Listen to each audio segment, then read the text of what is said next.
నమస్కారం, orange news కి స్వాగతం. హెడ్లైన్ చూద్దాం.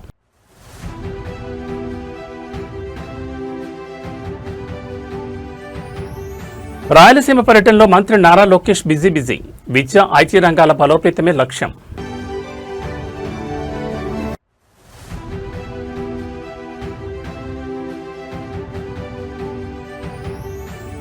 కూటమి సర్కార్పై వైఎస్ జగన్మోహన్ రెడ్డి యుద్ధ ప్రకటన. ఏపీలో తీవ్ర స్థాయికి చేరిన రాజకీయ రచ్చ.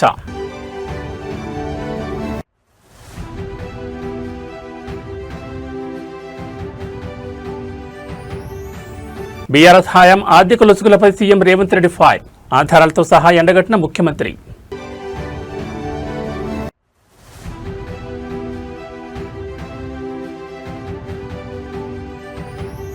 శిల్పకళా వేదికగా రైతు భరోసా మహాక్రతువు. కేవలం 9 రోజుల్లో 9,000 కోట్ల విడుదల. ఇక డీటెయిల్స్ చూస్తే ఆంధ్రప్రదేశ్ విద్య, ఐటీ మరియు ఎలక్ట్రానిక్స్ శాఖల మంత్రి నారా లోకేష్ రాయలసీమ పరిధిలో బిజీగా పర్యటిస్తున్నారు. ఉన్నత విద్య, ఐటీ రంగాల బలోపేతమే లక్ష్యంగా ముందుకు సాగుతున్న లోకేష్ అనంతపురం జిల్లాలో కీలక అకాడమిక్ ఈవెంట్లో పాల్గొన్నారు. అంతకుముందు సత్యసాయి జిల్లా పుట్టపర్తి ఎయిర్పోర్టుకు చేరుకున్న మంత్రికి కూటమి ప్రజాప్రతినిధులు, టీడీపీ శ్రేణులు భారీ స్వాగతం పలికాయి.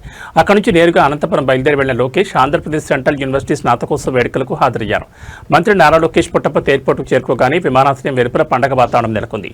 టీడీపీ ప్రజాప్రతినిధులు భారీ సంఖ్యలో తరలివచ్చిన కార్యకర్తలు మంత్రికి గజమాలతో స్వాగతం పలికారు. నాయకులను, కార్యకర్తలను ఆత్మీయంగా పలకరించిన లోకేష్ ఆలస్యం చేయకుండా వెంటనే రోడ్డు మార్గాన అనంతపురం వైపు బయలుదేరారు. అనంతపురంలో ఏర్పాటు చేసిన ఆంధ్రప్రదేశ్ సెంట్రల్ యూనివర్సిటీ స్నాతకోత్సవ వేడుకలకు ఆయన ముఖ్య అతిథిగా విచ్చేశారు. Varsity vice chancellor, academic council సభ్యులు మంత్రికి ఘన స్వాగతం పలికారు. ఈ వేడుకల్లో ఉత్తమ ప్రతిభ కనబరిచిన విద్యార్థులకు, గోల్డ్ మెడలిస్టులకు నారా లోకేష్ చేతుల మీదుగా పట్టాలను, పథకాలను అందజేశారు. ఏపీలో విద్యా ప్రమాణాలను పెంచడంతో పాటు సెంట్రల్ యూనివర్సిటీ విద్యార్థులకు ఐటీ రంగంలో మెరుగైన ఉపాధి అవకాశాలు లభించేలా ప్రభుత్వం నుంచి పూర్తి మద్దతు ఉంటుందని ఈ సందర్భంగా మంత్రి విద్యార్థులకు భరోసా ఇచ్చారు.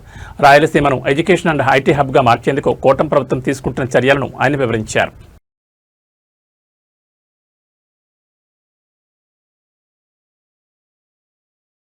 ఆంధ్రప్రదేశ్లో లా అండ్ ఆర్డర్ వ్యవహారం మరియు సోషల్ మీడియా అరెస్టుల పర్వం ఇప్పుడు తీవ్ర స్థాయిలో పొలిటికల్ హీట్ పెంచుతోంది. రాష్ట్రంలో సామాన్యుడికి రక్షణ కరువైందంటూ వైఎస్ఆర్ కాంగ్రెస్ పార్టీ అధినేత వైఎస్ జగన్మోహన్ రెడ్డి కూటమి ప్రభుత్వంపై నేరుగా యుద్ధం ప్రకటించారు. ఈరోజు రాష్ట్రంలో పోలీస్ స్టేషన్కి వెళ్తే న్యాయం జరుగుతుంది అన్న నమ్మకం ప్రజల్లో పూర్తిగా సన్నగిల్లిపోతోందని ఆయన ఆవేదన వ్యక్తం చేశారు. ప్రస్తుత పరిస్థితుల్లో పోలీస్ స్టేషన్ల వైపు వెళ్లాలంటేనే సామాన్యులు భయపడే వాతావరణాన్ని సృష్టించారని మండిపడ్డారు. గత కొన్ని రోజులుగా ఏపీలో జరుగుతున్న వరుస పరిణామాలు, సోషల్ మీడియా యాక్టివిస్టుల అరెస్టులపై YS Jaganmohan Reddy point to point విరుచుకుపడ్డారు. ఉమ్మడి రాష్ట్రంలో ఎన్నడూ లేని విధంగా మీడియా స్వేచ్ఛను హరిస్తున్నారని ఆయన ధ్వజమెత్తారు. ప్రభుత్వ లోపాలను ఎండగడుతూ ప్రజా సమస్యలను ప్రశ్నిస్తున్న జర్నలిస్టులను మరియు సోషల్ మీడియా యాక్టివిస్టులను అక్రమంగా అరెస్టులు చేయిస్తూ భయాందోళన గురిచేస్తున్నారని జగనన్న తీవ్రస్థాయిలో మండిపడ్డారు. రెడ్ బుక్ రాజ్యాంగం అమలు చేస్తూ ప్రతిపక్షాలు గొంతు నొక్కేయాలని చూస్తూ ఊరుకోబోమని హెచ్చరించారు. బాధితులకు అక్రమ కేసుల్లో ఇరుక్కున్న మీడియా సైనికులకు వైఎస్ఆర్సీపీ లీగల్ సెల్ ఎల్లప్పుడూ అండగా ఉంటుందని, ఈ అరాచకాలపై ప్రజాకోర్టులో తేల్చుకుంటామని జగన్ చేసిన వ్యాఖ్యలు ఇప్పుడు ఏపీ పొలిటికల్ కారిడార్లో పెను దుమారం రేపుతున్నాయి. ఈరోజు రాష్ట్రంలో రాజ్యం ఏలుతా ఉంది. పోలీస్ స్టేషన్లకు వెళ్తే న్యాయం జరుగుతుందన్న నమ్మకం ఈరోజు ఎక్కడా కూడా సన్నగిల్లిపోయింది. ఈరోజు రాష్ట్ర ప్రజల పరిస్థితి ఏమిటి అని అంటే, పోలీస్ స్టేషన్లకు పోవాలంటే భయపడే పరిస్థితిలోకి ఈరోజు రాష్ట్ర ప్రజలు వచ్చిన పరిస్థితులు ఈరోజు రాష్ట్రంలో కనిపిస్తూ ఉన్నాయి. ఒకసారి గమనిస్తే ఇవన్నీ కూడా యాదృచ్ఛికంగా జరిగినవి కావు. ఈ పరిస్థితి ఈ మాదిరిగా తయారైంది. ఈ మాదిరిగా పరిస్థితి తయారు కావడానికి కారణం ఏమిటి అని అంటే,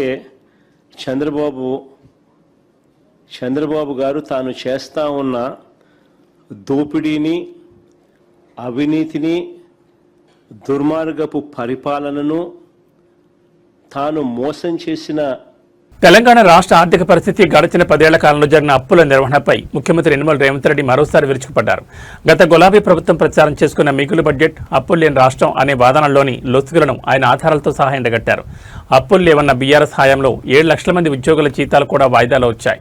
ఇదే వాళ్ళు చెప్పిన బంగారు తెలంగాణ అసలు కథ అంటూ సీఎం రేవంత్ రెడ్డి చేసిన తాజా వ్యాఖ్యలు ఇప్పుడు పొలిటికల్ సర్కిల్స్లో తీవ్ర దుమారం రేపుతున్నాయి.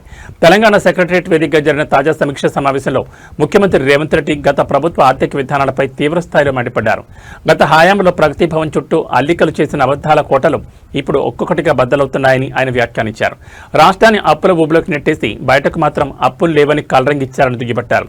రాష్ట్రంలో ఉన్న సుమారు 7 లక్షల మంది ప్రభుత్వ ఉద్యోగులు పెన్షనర్లకు గత ప్రభుత్వ హయాంలో ప్రతి నెల 1వ తేదీన కాకుండా వాయిదాల పద్ధతిలో టోకెన్ల రూపంలో జీతాలు ఇచ్చే దుస్థితి తెచ్చారని రేవంత్ రెడ్డి గుర్తు చేశారు. ఆఖరికి జీతాల కోసం ఉద్యోగులు రోడ్డెక్కే పరిస్థితి తీసుకురావడమేనా వారు చెప్పిన బంగారు తెలంగాణ అసలు కథ అంటూ తీవ్రంగా నిలదీశారు. తాము అధికారంలోకి వచ్చిన తర్వాత ఆర్థిక ఇబ్బందులు ఉన్నప్పటికీ ఉద్యోగుల సంక్షేమానికి ప్రాధాన్యత ఇస్తూ ప్రతి నెల 1వ తేదీనే జీతాలు అందేలా పటిష్ట చర్యలు తీసుకుంటున్నామని, ఉద్యోగుల పక్షపాత ప్రభుత్వం తమదని సీఎం రేవంత్ రెడ్డి ఈ సందర్భంగా స్పష్టం చేశారు. ఎన్నికల సందర్భంగా 6 లక్షల కోట్ల రూపాయల అప్పు ఉందని మేమంటే కాంగ్రెస్ అబద్ధాలు చెప్తుంది. 4 లక్షల కోట్ల అప్పు కూడా లేదని బుకాయించే ప్రయత్నం చేశాడు. సరే అరాకొరా ఏమైనా చంద్రశేఖరరావు గారు అప్పు చెప్తుండేమో అని బాధ్యత చేపట్టిన తర్వాత ఆర్థిక మంత్రిగా బాధ్యత తీసుకున్న బట్టి విక్రమార్క గారికి మొట్టమొదటి మంత్రివర్గ సమావేశంలో నేను ఒక మాట చెప్పిన, మంత్రులందరి అనుమతితో, అసలు పూర్తిగా మన రాష్ట్రం ఎంత అప్పు ఉంది, ఏ విధమైన అప్పు ఉంది, ప్రభుత్వం ప్రత్యక్షంగా తెచ్చుకున్న అప్పేంది, వివిధ కార్పొరేషన్ల మీద తెచ్చుకున్న అప్పేంది, వివిధ శాఖల మీద తీసుకొచ్చిన అప్పేంది, ఎన్ని రకాల అప్పులు తెలంగాణ రాష్ట్ర ప్రభుత్వం మీద ఉన్నాయో లెక్కలు తీయండి. ఆర్థిక శాఖలో పనిచేస్తున్న అధికారులను పిలిచి కూర్చోబెట్టండి. ఒక శ్వేత పత్రాన్ని శాసనసభలో ప్రవేశపెట్టి తెలంగాణ ప్రజలకు పూర్తి వివరాలు అందిద్దామని మేము ప్రయత్నం చేసినాం. ఇక తవ్వుతున్న కొద్దీ గుట్టల కొద్దీ అప్పులు బయటపడ్డాయి. అప్పులే కాదు, అందిన కాడికల్లా చేబదులు తీసుకొచ్చి 7 తారీఖున నేను బాధ్యత తీసుకొని ఆఫీస్కి వచ్చి చీఫ్ సెక్రటరీ గారిని పిలిచి ఈ నెల ఏరువాక పౌర్ణమి పండుగ తెచ్చిన సరికొత్త ఉత్సాహంతో తెలంగాణ పల్లెలు కలకల్లాడుతున్న వేళ ప్రజాప్రభుత్వం అన్నదాతలకు ఒక కళ్లు చెదిరే భారీ కానుకను అందించింది. వానాకాలం పంట పెట్టుబడి సాయం కోసం కేవలం 9 రోజుల్లో 9,000 కోట్ల రూపాయలు విడుదల చేసే మహాక్రతువుకు హైదరాబాద్ శిల్పకళా వేదిక అయింది. ఈ ప్రతిష్టాత్మక సభలో హుస్నాబాద్ ప్రాంత ప్రజాప్రతినిధి మాట్లాడుతూ CM Revanth Reddy, deputy CM Bhatti Vikramarka మరియు స్వయంగా రైతు అయిన వ్యవసాయ మంత్రి తుమ్మల నాగేశ్వరరావు నాయకత్వాన్ని ఆకాశానికెత్తారు. వాస్తవానికి ఈ భారీ రైతు భరోసా సభ ఖమ్మం జిల్లా మధుర నియోజకవర్గంలో జరగాల్సి ఉంది. కానీ అక్కడ కురుస్తున్న భారీ వర్షాల దృష్ట్యా రైతులు ఇబ్బంది పడకూడదనే ఉద్దేశంతో అత్యవసరంగా ఈ వేదికను శిల్పకళా వేదికకు మార్చారు. సభలో మాట్లాడిన హుస్నాబాద్ నేత, ప్రజాప్రభుత్వం అధికారంలోకి వచ్చిన ఈ 30 నెలల కాలంలోని అక్షరాల 27,000 కోట్ల రూపాయలను రైతు భరోసా రూపంలో అన్నదాతల ఖాతాల్లోకి పంపిన రికార్డును గుర్తు చేశారు. సన్నబడ్లకు బోనస్, నాణ్యమైన విత్తనాలు సరఫరా చేస్తూ ఈ ప్రభుత్వం పూర్తి రైతు పక్షపాతిగా నిలిచిందని కొనియాడారు. ఇదే క్రమంలో ఇటీవల సిద్దిపేట ప్రాంతాల్లోని నర్మెట్టలో వ్యవసాయ మంత్రి తుమ్మల నాగేశ్వరరావు ప్రారంభించిన పామాయిల్ ఫ్యాక్టరీని ప్రస్తావిస్తూ హుస్నాబాద్ నియోజకవర్గంలో కూడా భారీగా రైతులు ఆయిల్ ఫామ్ తోటల వైపు మళ్లుతున్నారని, వారికి ప్రభుత్వం నుంచి పూర్తి సహకారం అందుతుందని స్పష్టం చేశారు. అలాగే యూరియా పంపిణీ సజావుగా సాగడానికి వీలుగా తమ ప్రాంతంలోని రైతు వేదికలో యాప్స్ ఆపరేట్ చేయగల 5 గ్రామీణ యువకులతో కూడిన సరికొత్త టెక్నికల్ సిస్టమ్ను తయారు చేస్తామని వివరించారు. చివరిగా హుస్నాబాద్ రైతాంగానికి అత్యంత కీలకమైన గౌరవెల్లి ప్రాజెక్టు పెండింగ్ పనుల అంశాన్ని ప్రస్తావిస్తూ జిల్లా ఇన్ఛార్జ్ మంత్రిగా ఉన్న తుమ్మల నాగేశ్వరరావు ప్రత్యేక చొరవ చూపి ఈ ప్రాజెక్టును త్వరితగతిన పూర్తి చేయాలని రైతుల పక్షాన ఆ వేదికపై నుంచి విజ్ఞప్తి చేశారు. గౌరవనీయులు పెద్దలు రాష్ట్ర వ్యవసాయ శాఖ మంత్రి తుమ్మల నాగేశ్వరరావు గారు స్వయంగా వారు రైతు, వారు మా అందరికీ ఆదర్శం. వారు అదేవిధంగా ఈరోజు రైతు భరోసాను మళ్ళీ ఈ సీజన్, వానాకాల సీజన్కు 9 రోజుల్లో 9,000 కోట్లు వేయడానికి విచ్చేసినటువంటి గౌరవ ముఖ్యమంత్రి శ్రీ రేవంత్ రెడ్డి గారు, అదేవిధంగా ఉప ముఖ్యమంత్రి శ్రీ భట్టి విక్రమార్క గారు, సహచర మంత్రులు, పెద్దలు గౌరవనీయులు వ్యవసాయ కమిషన్ చైర్మన్ కోదండ రెడ్డి గారు, గౌరవ సహచర పార్లమెంట్ సభ్యులు మాజీ పెద్దలు కౌన్సిల్ చైర్మన్ సుఖేందర్ రెడ్డి గారు, మిగతా అక్కడ ఉన్నటువంటి ప్రజాప్రతినిధులు, రైతులు, మిగతా రైతు వేదికలో ఉన్నటువంటి రైతులందరికీ కూడా నిన్ననే ఏరువాక పౌర్ణమి ప్రారంభమైంది. మరి ఇటువంటి పరిస్థితుల్లో రైతులకు బాసటగా ఉండాలని ప్రభుత్వం ఈరోజు ఈ కార్యక్రమాన్ని, మరి రైతు భరోసా కార్యక్రమాన్ని తీసుకోవడం జరిగింది. వాస్తవంగా ఖమ్మంలో జరగాల్సినప్పటికీ అక్కడ ఉన్నటువంటి వర్ష పరిస్థితుల దృష్ట్యా మరి ఆ యొక్క సభను ఇక్కడికి మార్చినారు. గౌరవ ఉప ముఖ్యమంత్రి గారు కూడా వచ్చేసారు. వారికి కూడా స్వాగతం తెలియజేస్తూ ఈరోజు తప్పకుండా తెలంగాణ ప్రజాపాలన ప్రభుత్వ అధికారులకు వచ్చిన పెద్దలు వాకిలి శ్రీహరి గారు కూడా స్వాగతం. ఈరోజు ప్రజాపాలన ప్రభుత్వ అధికారంలోకి వచ్చిన తర్వాత ఇప్పటికే 30 నెలల్లో మనం 27,000 కోట్ల రూపాయలు రైతులకు మరి రైతు భరోసా రూపంలో వేయడం జరిగింది. ఇది కాక సన్నవడ్లకు బోనస్ కానీ విత్తన సరఫరా కానీ అన్ని రకాల కార్యక్రమాలను ప్రభుత్వ పక్షాన రైతు పక్షపాత ప్రభుత్వంగా ఈ ప్రభుత్వం కొనసాగుతూ ఉంది. తప్పకుండా గౌరవ ముఖ్యమంత్రి రేవంత్ రెడ్డి గారి నాయకత్వంలో స్వయంగా రైతైనటువంటి మరి తుమ్మల హైదరాబాద్ నగర పరిధిలో వైద్య ఖర్చులతో ఇబ్బంది పడుతున్న పలువురు బాధితులకు ప్రభుత్వం నుంచి కీలకమైన ఆర్థిక సహాయం లభించింది. ముఖ్యమంత్రి సహాయ నిధి మరియు ప్రభుత్వ సంక్షేమ కార్యక్రమాల్లో భాగంగా మంజూరైన మెడికల్ సపోర్ట్ చెక్కులను లబ్ధిదారులకు అధికారికంగా అందజేశారు. నగరానికి చెందిన ఉప్పల పరమేశ్వరరావు, బిజ్జి ప్రవళిక, పుష్పకుమారి, బి మల్లేషి, అలాగే దేశెట్టి లక్ష్మమ్మలకు ఈ ఆర్థిక సహాయం చెక్కులను అప్పగించారు. అత్యవసర వైద్య చికిత్సల కోసం ఎదురుచూస్తున్న ఈ కుటుంబాలకు ఈ సాయం పెద్ద ఊరటనిచ్చింది. వివిధ రకాల తీవ్రమైన ఆరోగ్య సమస్యలతో బాధపడుతూ ప్రైవేట్ మరియు కార్పొరేట్ ఆసుపత్రుల్లో భారీ ఖర్చులను భరించలేక ఇబ్బంది పడుతున్న నిరుపేదల దరఖాస్తులను ప్రభుత్వం ప్రాధాన్యత క్రమంలో పరిశీలించింది. ఇందులో భాగంగానే హైదరాబాద్ పరిధిలోని 5 లబ్ధిదారులకు మెడికల్ సపోర్ట్ కింద ప్రభుత్వ ఆర్థిక సహాయ చెక్కులు మంజూరయ్యాయి. ఈ మేరకు లబ్ధిదారులను ఉప్పల పరమేశ్వరరావు, బిజ్జి ప్రవళిక, పుష్పకుమారి, సిహెచ్పి మల్లేషి మరియు దేశెట్టి లక్ష్మమ్మలకు అధికారులు ఈ చెక్కులను హ్యాండ్ఓవర్ చేశారు. ప్రాణాంతక వ్యాధులు మరియు సర్జరీల కోసం ఆర్థిక ఇబ్బందులు పడుతున్న సమయంలో తమకు ఈ చెక్కులు అందడం పట్ల లబ్ధిదారులు మరియు వారి కుటుంబ సభ్యులు ప్రభుత్వానికి, స్థానిక ప్రజాప్రతినిధులకు ప్రత్యేక కృతజ్ఞతలు తెలిపారు. ముఖ్యమంత్రి సహాయ నిధి ద్వారా ఎలాంటి దళారులు లేకుండా నేరుగా బాధ్యుల చేతికే ఈ సహాయం అందుతుందని అధికారులు ఈ సందర్భంగా స్పష్టం చేశారు.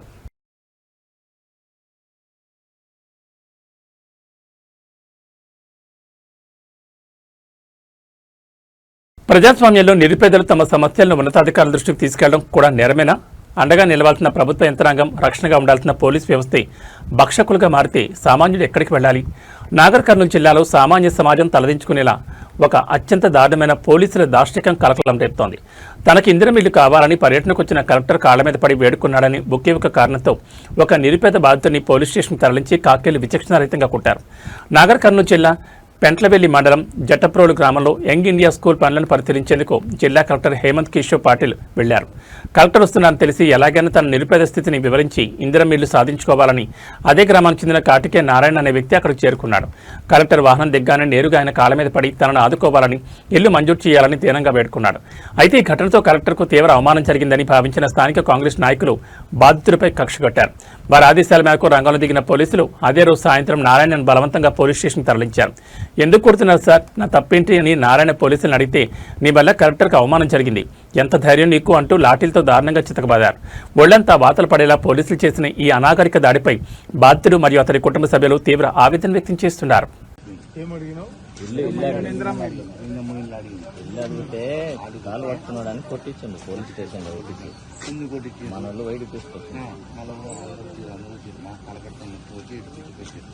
అయితే మళ్ళీ ఏమైంది, దీంట్లో పండుకున్నాక లోపల తీసుకుపోయి నాకు ఊది ఇచ్చాను. లోపలికి ఊది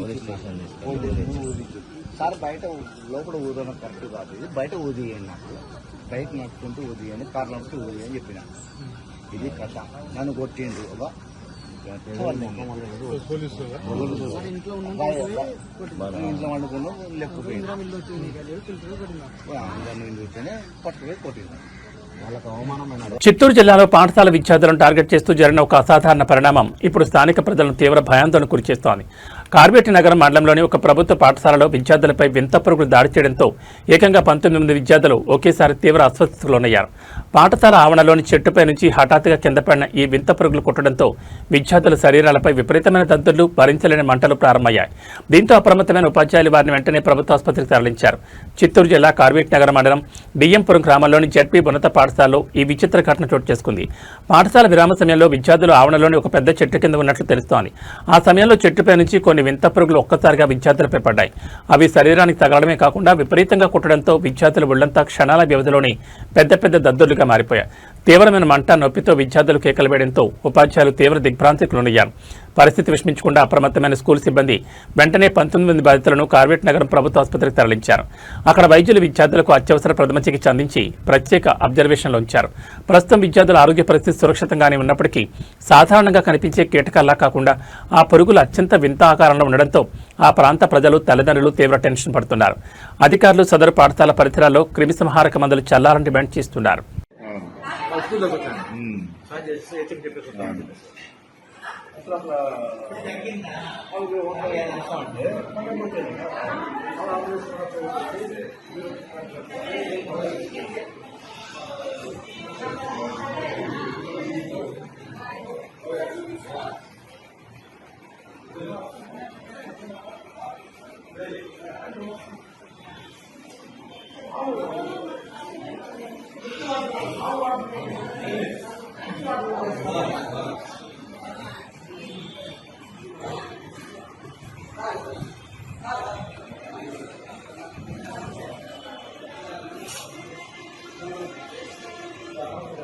తెలుగు రాష్ట్రాల్లో జర్నలిస్టుల భద్రత, మీడియా స్వేచ్ఛపై మళ్లీ పెనుదుమారం రేగింది. తెలంగాణకు చెందిన సీనియర్ జర్నలిస్ట్ కేబీ రెడ్డిని ఆంధ్రప్రదేశ్ పోలీసులు మరోసారి అక్రమంగా అరెస్ట్ చేశారు. హైదరాబాద్లోని ఆయన నివాసానికి చేరుకున్న ఏపీ పోలీస్ బృందం అత్యంత నాటకీయ పరిణామాల మధ్య ఆయన అదుపులోకి తీసుకుంది. చుట్టుపక్కల వారు అభ్యంతరం వ్యక్తం చేస్తున్న కేబీ రెడ్డి సతీమణి కన్నీరు మున్నీరు అవుతూ వారించినా కనీసం వినకుండా పోలీసులు ఆయన్ని బలవంతంగా తీసుకెళ్లడం ఇప్పుడు తీవ్ర కలకలం రేపుతోంది. హైదరాబాద్లో ఉంటున్న తెలంగాణ జర్నలిస్ట్ కేబీ రెడ్డి నివాసానికి ఏపీ పోలీసులు భారీగా చేరుకున్నారు. కేబీ రెడ్డిని అదుపులోకి తీసుకునేందుకు ప్రయత్నించగా స్థానికులు, చుట్టుపక్కల వారు పోలీసులను గట్టిగా నిలదీశారు. అసలు ఏ కేసులో ఎందుకు అరెస్ట్ చేస్తున్నారో చెప్పాలని అడిగినా ఏపీ పోలీసులు సరైన సమాధానం చెప్పలేదు. కేవలం వారెంట్ ఉందంటూ భయాందోళన సృష్టిస్తూ బలవంతంగా ఆయన్ను వాహనంలోకి ఎక్కించే ప్రయత్నం చేశారు. ఈ క్రమంలో కేబీ రెడ్డి సతీమణి పోలీసులను అడ్డుకుని తీవ్ర ఆవేదనతో కన్నీరు పెట్టుకున్నారు. కనీసం తన భర్తను ఎక్కడికి తీసుకెళ్తున్నారు, ఏ పోలీస్ స్టేషన్ తరలిస్తున్నారో చెప్పాలని దీనంగా వేడుకున్న కాకీలు ఏమాత్రం పట్టించుకోలేదు. చుట్టుపక్కల వారు అభ్యంతరం వ్యక్తం చేస్తున్న బేఖాతరు చేస్తూ జర్నలిస్ట్ కేబీ రెడ్డిని బలవంతంగా అదుపులోకి తీసుకుని అక్కడి నుంచి తరలించారు. ఏపీ పోలీసులు ఈ తీరుపై తెలంగాణ జర్నలిస్ట్ సంఘాలు తీవ్ర ఆగ్రహం వ్యక్తం చేస్తున్నాయి. ఎలాంటి ముందస్తు సమాచారం లేకుండా, స్థానిక పోలీసులకు సమాచారం ఇవ్వకుండా హైదరాబాద్లోకి వచ్చి ఇలా జర్నలిస్టులను అక్రమంగా అరెస్ట్ చేయడం ఏంటని మండిపడుతున్నారు. మీరెవరు?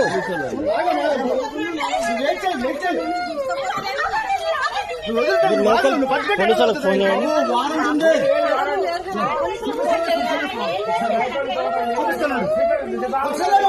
పోలీసులకు ఫోన్ చేయండి.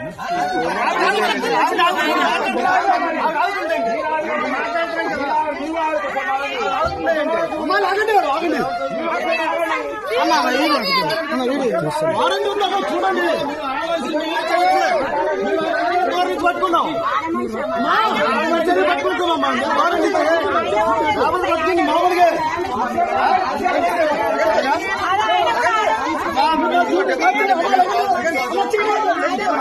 అది కరెక్ట్ అవుతా అది కరెక్ట్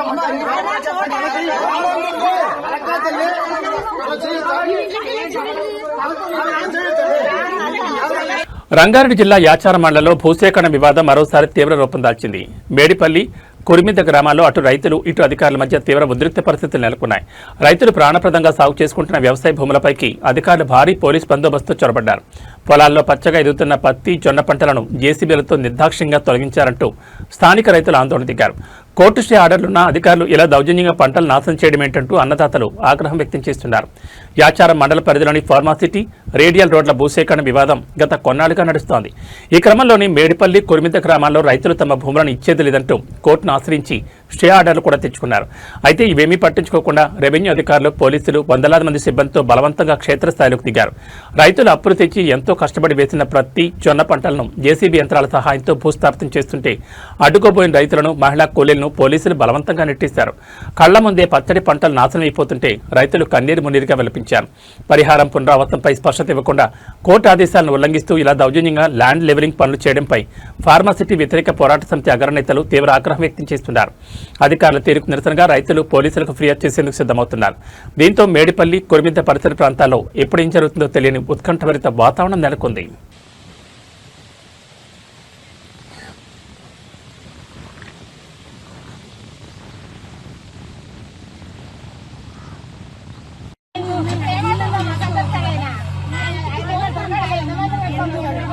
అక్కినేని అభిమానులు ఎప్పుడెప్పుడని వేయి కళతో ఎదురు చూస్తున్న Akhil Akkineni mass comeback loading అయిపోయింది.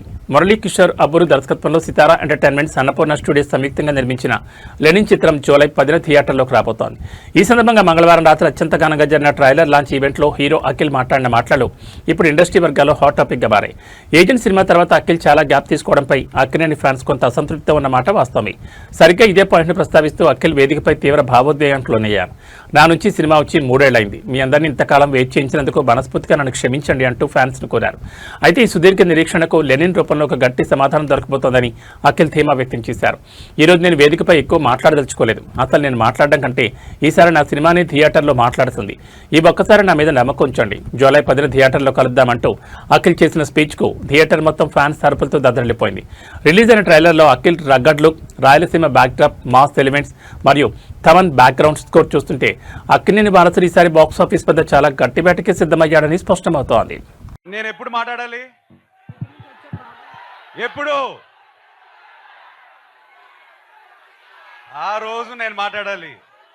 నేను కాదు, సినిమా మాట్లాడుతుంది ఈసారి. ఇంతకన్నా నేను మాట్లాడకూడదు. బట్ మీకు అర్థం కావట్లేదు. నేను ఇవాళ ఒక 2 days నుంచి పడుకోలేదు. అందుకే కలదాలు వేసుకుని వద్దాం అనుకున్నాను. తీసేసాను. మిమ్మల్ని చూసి నాకు ఎనర్జీ వచ్చింది.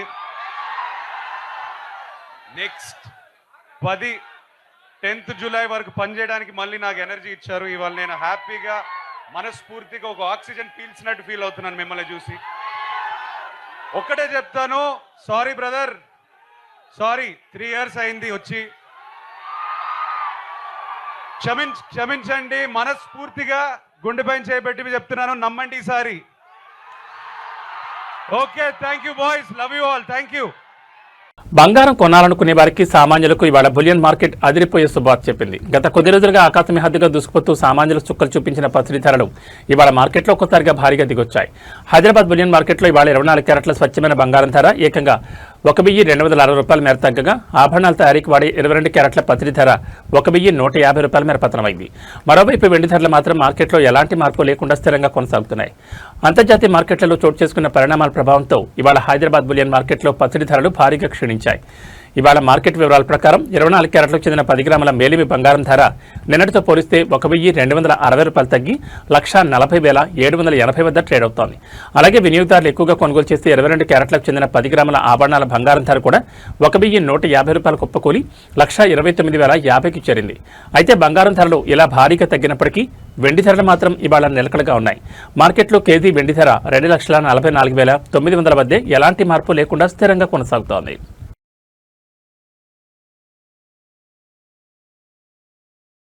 దేశంలో ఖరీఫ్ సాగు సీజన్ ముంచుకొస్తున్న వేళ రైతాంగానికి భారత వాతావరణ శాఖ తీవ్ర నిరాశ కలిగించే వార్త చెప్పింది.